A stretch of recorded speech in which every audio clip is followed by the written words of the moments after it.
السلام علیکم۔ آپ سب کو 1441 ہجری کا رمضان مبارک۔ ابو الحسن ندوی رحمۃ اللہ علیہ لکھتے ہیں کہ رمضان کا مہینہ مسلمانوں کے لیے موسم بہار ہے۔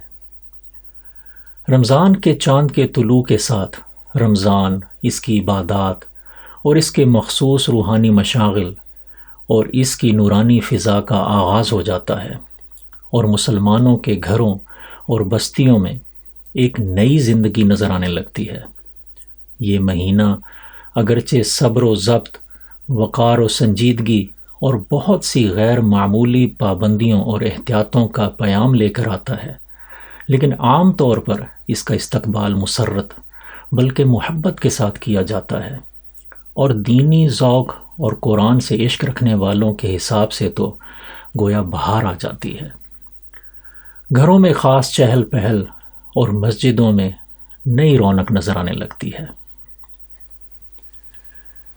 اس مہینہ میں عام طور پر لوگوں کا ذوق عبادت اور ان کی دینی مشغولیت کی مقدار بڑھ جاتی ہے۔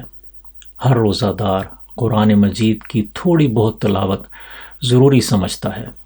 احسان و سلوک، غمخواری اور ہمدردی کا جذبہ بھی بیدار، اور اگر وہ پہلے سے موجود تھا تو ترقی کر جاتا ہے، اس لیے کہ رسول اللہ صلی اللہ علیہ وسلم نے اس مہینہ کو غمخواری اور ہمدردی کا مہینہ کہا ہے، اور اس میں 1 پیسہ خرچ کرنے سے 70 پیسوں کا ثواب ملتا ہے۔ روزہ صرف ایک ایجابی فعل نہیں ہے، وہ سلبی بھی ہے۔ اس میں فضول گوئی، جھوٹ، غیبت اور وہ سب فعل جو پہلے سے مذموم تھے اور زیادہ مذموم ہو جاتے ہیں۔ ایک حدیث میں صاف طور پر کہہ دیا گیا ہے کہ جس نے روزہ میں جھوٹ بولنا اور جھوٹ پر عمل کرنا نہ چھوڑا تو اللہ کو اس بات کی بالکل ضرورت نہیں کہ آدمی اپنا کھانا پینا چھوڑ دے۔ مسلمانوں کے گھروں اور مسجدوں میں افطار کی تیاریوں اور افطار کے وقت میں ایک فرحت اور مسرت پائی جاتی ہے۔ یہ کچھ قدرتی بات بھی ہے کہ بھوکے پیاسے رہنے کے بعد آدمی میں کھانے پینے کا شوق اور خدا کی نعمتوں کی قدر بڑھ جاتی ہے، اور شریعت نے بھی اس خوشی کو جو روزے دار کو افطار کے وقت ہوتی ہے، روزے کا ایک انعام اور فطرت کا ایک حق تسلیم کیا ہے۔